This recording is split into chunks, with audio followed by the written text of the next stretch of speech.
Hello বন্ধুরা, তোমরা কেমন আছো? আশা করি সকলে খুব ভালো আছো, সুস্থ আছো।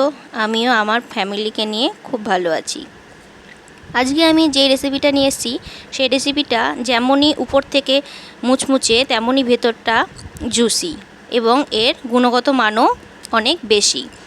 তো এই রেসিপিটা দেখার জন্য প্রথম থেকে শেষ পর্যন্ত দেখার অনুরোধ রইল।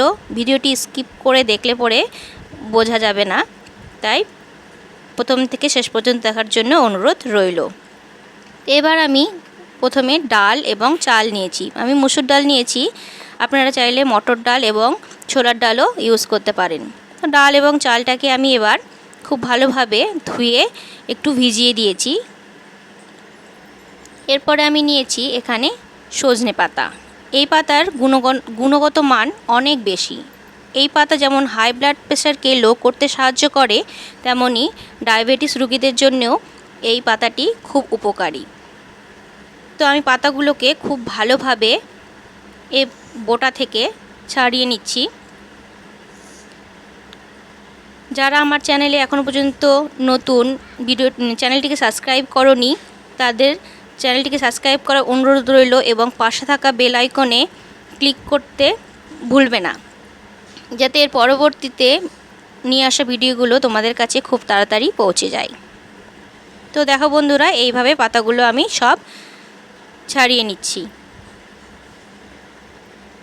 তো পাতাগুলো ছাড়ানো হয়ে গেছে, এবার আমি ধুয়ে পরিষ্কার করে নেব।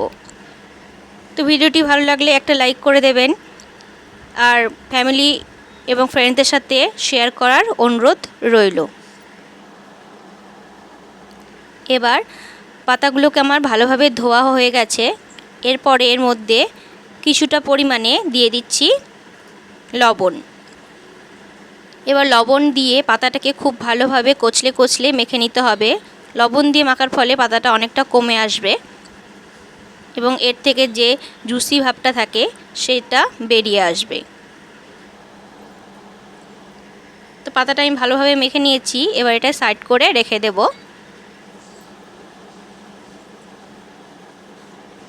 এরপরে আমি চাল এবং ডালটা নিয়ে নিয়েছি। চাল এবং ডালটা ফুলে গেছে।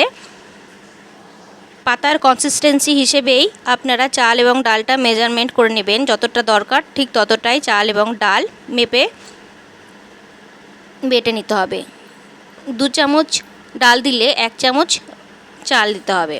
সেই হিসেবে আপনারা পাতার যতটা পাতা ঠিক ততটাই ডাল এবং চাল বেটে নিতে হবে।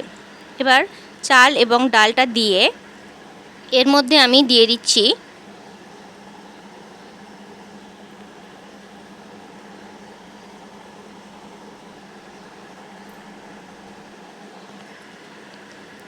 রসুনের কোয়া এবং কাঁচা লঙ্কা।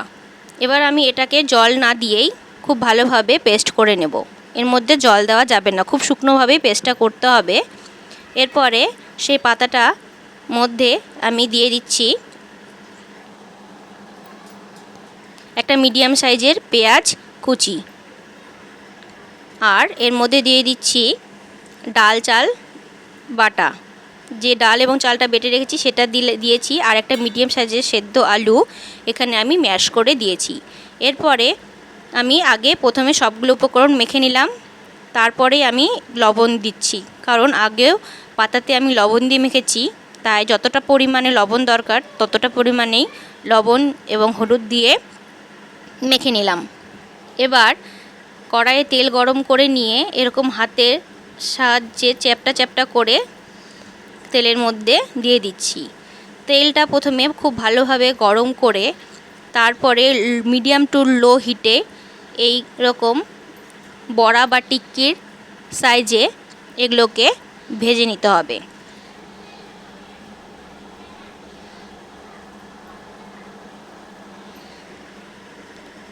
এখানে আমি আতপ চাল ইউজ করছি, এখানে আপনারা চালের গুঁড়োও ইউজ করতে পারেন। তবে চালের গুঁড়োর থেকে চালটা ভিজিয়ে একসাথে ডালের সাথে বেটে নিলে সেটা উপরটা খুব ভালো ক্রাঞ্চি হয় এবং ভেতরটাও জুসি ভাব থাকে।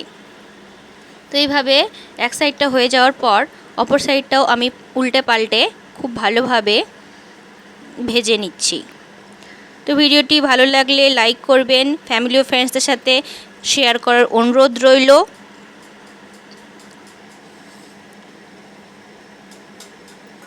ভিডিওটি কেমন হয়েছে কমেন্ট বক্সে অবশ্যই জানাবেন। এইভাবে আমি সব বড়াগুলো এক এক করে ভেজে নিচ্ছি। তো দেখুন বন্ধুরা, আমার সব বড়াগুলো ভেজে নেওয়া গেছে।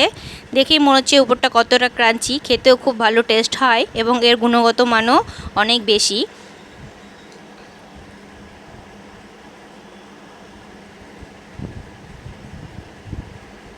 তো দেখুন কত সুন্দর উপরটা ক্রাঞ্চি এবং ভেতরটা জুসি হয়েছে। ভিডিওটি দেখার জন্য